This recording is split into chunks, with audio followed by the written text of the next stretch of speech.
Ladies and gentlemen, children of the interwebs out there, Sebastian Envy, strong style cinephile, reigning, defending AIWF America's heavyweight champion.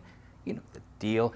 So I was gonna do some stuff on The Flash, talk about that, and I will touch on that. But as reported about an hour ago as I'm recording this, James Gunn has found his new Superman and Lois Lane. So let's geek about that first for a scant few minutes. According to reports, David Corenswet and Rachel Brosnahan will be the new Clark Kent and Lois Lane, kicking off James Gunn's new DCU with Superman Legacy. I don't know where to go with this because, I mean, all we've got is the actors. We don't know what the plot is, who the villain's going to be, and it's just coming off of The Flash and the end, just the flaming disaster that The Flash was, which I think had a 73% dip from week 1 to week 2, which is the highest dip of any DC film, second only to Morbius, which had a slightly higher second week drop than that, which was freaking Morbius from Sony. Come on now, like, okay. But The Flash was a epic disaster. It's funny because I had seen a report yesterday that the disaster that The Flash was kind of stirred conversations on the cancellation of Batgirl, and how it was said by James Gunn amongst people that if they released Batgirl in its current form, that it would damage like the reputation or whatever of people involved, that it was unsalvageable, according to James Gunn. James Gunn, who also said that The Flash was the greatest superhero movie he's ever seen. So we've got this stuff from Gunn where it's just, I don't know at this point. Like, he's got some cachet built up with MCU fans because Guardians of the Galaxy, the first one was great. I admittedly have not seen the third one. Second one was kind of plotting in parts, maybe overlong, but overall it was good. It's something I might go rewatch again. First one was fantastic. So they made lots and lots of money, so he's got a proven track record. His Suicide Squad movie was a little bit too much Harley Quinn for my taste, but all in all, it's a pretty good movie. Peacemaker was a fantastic series. So again, he's got some DC cachet built up. So it's like, what is he going to bring to his new role as the DC movie czar going forth? That's the thing. And it's like, you got him saying stuff like Batgirl was unsalvageable, The Flash is the greatest superhero movie of all time. You have him going on a podcast saying that there are too many superhero movies and TV shows, too many comic book movies and TV shows, which I tend to agree with, that they were going to slow down and focus on quality, not quantity, in their releases, something that Marvel has said that they're going to start doing and scaling back their releases of their movies and content on Disney Plus, because they just realized that quality, in a mad dash to kind of get stuff out there for the streaming services and into the theaters, there's a precipitous dip in quality. And James Gunn acknowledged that. I think he said that there was, what was the wording he used in another report, saying that there was what was it? Catastrophic decisions?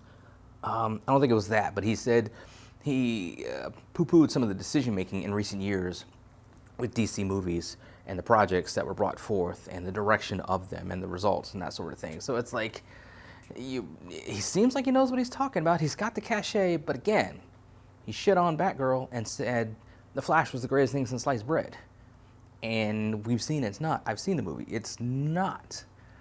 So it's like, what are we going to get from James Gunn going forth? And then he's got this whole Gods and Monsters thing coming forth, where he's going to do a new Superman movie, he's going to do a Supergirl movie, he's going to do a Swamp Thing movie, he's going to do a Creature Commandos animated series, and I think one or two other things. So it's like, you're saying there's too much on the one hand, but yet you're going to throw a lot at us in this rebuild, this reboot, which who knows how it's going to be, because this you still have your Snyderverse cultist out there, and it's a cult, because you are a cult, a ridiculous cult of people. You still have those people out there that are just bitter and butthurt that these movies, which haven't been touched in, which have been years since they've been out, they're still holding on and posting memes and stuff like that. I see them all the time on Facebook, talking about like Henry Cavill and Gal Gadot and Ben Affleck, how they're forever going to be their Batman and Superman, whatever. So you have that you're dealing with, and just the comic book and superhero fatigue from the movie-going public, which we can really start to dial into. Is that becoming an actual thing? And then the idea that this is rebooted again, and we're rebooting with Superman yet again, and it's like you have all these other characters, and we're just going with, the ones that you keep throwing at us all the time. Also, James Gunn recently said that he felt that these superhero movies, these comic book movies, get lazy in the third act, in the climactic battles, and they just throw a bunch of CG crap on the screen for no rhyme or reason. You don't know what's going on. You don't know why it's going on. It's just all this shit just everywhere on the screen. I agree with that, because so many of those movies just devolve into that kind of crap.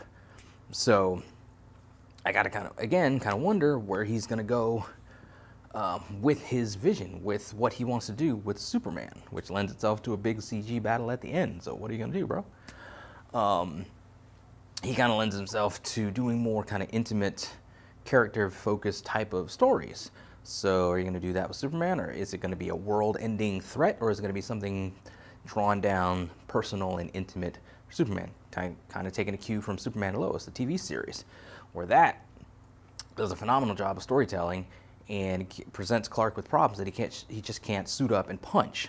Which I like that. So are you going to do that on the big screen with your Superman Legacy reboot, James Gunn? It's so just, what are we going to get? We don't know. And it's like, are people going to want what we get at that point? Because again, this would be another reboot with Superman. Are people going to care about that? Are people going to be even further along the line of being tired of comic book movies and superhero movies by that point? Is it going to go the way of the Western? I don't know.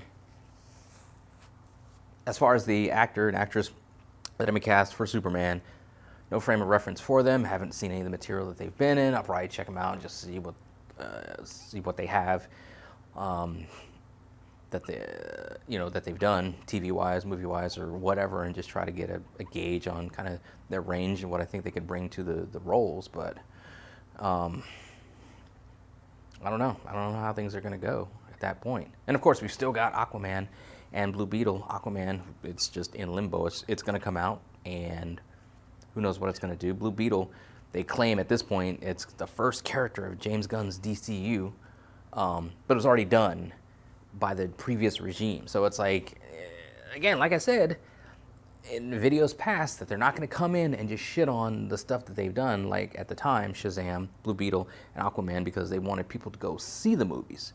So they weren't going to kneecap them before they came out. They didn't, and they still tanked. Like Black Adam tanked, Shazam tanked, Flash tanked. Who knows what Blue Beetle's going to do? Who knows what Aquaman's going to do at this point in time? Did Jason Momoa's appearance in Fast X kind of raise his profile? Because people are raving about Jason Momoa's performance in Fast X, myself included. It was great. It was one of the best parts of the movie. Is that going to raise the stock and get people out in theaters to see Aquaman 2? Or even then, are people going to stay away because they know that the reboot is coming, so what does it matter?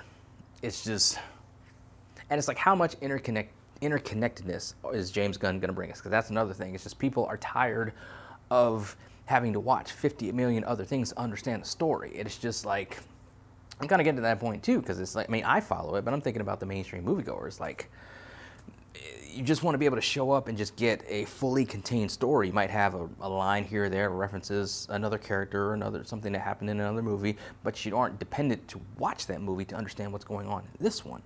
It's just a wholly, like, self-contained film. Like, that's what they need to do. They can acknowledge by a news report or a TV thing, or like I said, throwaway line about Superman saved a volcano and wherever in a Batman movie or something like that. That's what you can do, but you don't need to have them so tightly wound together in this multiversal cinematic connected universe type thing. It was cool at first. And the first bunch of Marvel movies kind of did that. They had their own movies, and occasionally there was a little thing here, a little thing there, but you didn't have to, if you didn't have those things, the movie would have been fine. And that's what we need to get back to. Otherwise, I think people are just tired of the whole concept and the gimmick. So what are you going to do, James Gunn? Are you going to have self-contained movies with occasional references to others for team-up stuff, or are you going to make them so just like this that you have to consume everything else to understand what's going on? Because people are rebelling against that. So don't do that. But I don't know. It's just, we don't know what James Gunn is going to do at this point in time. He's got the cachet, like I said, but that's past. It's like, what have you done for me lately? So what are you going to do, James Gunn? Remains to be seen. You got your Superman and your Lois. What you got for us next? I don't know. But anyway, those are some of my thoughts on it, scattered as they often are. What do you guys out there think? Let me know in the comments below. Follow me on social media. Talk to me there. Talk to me here. Until next time, let us geek.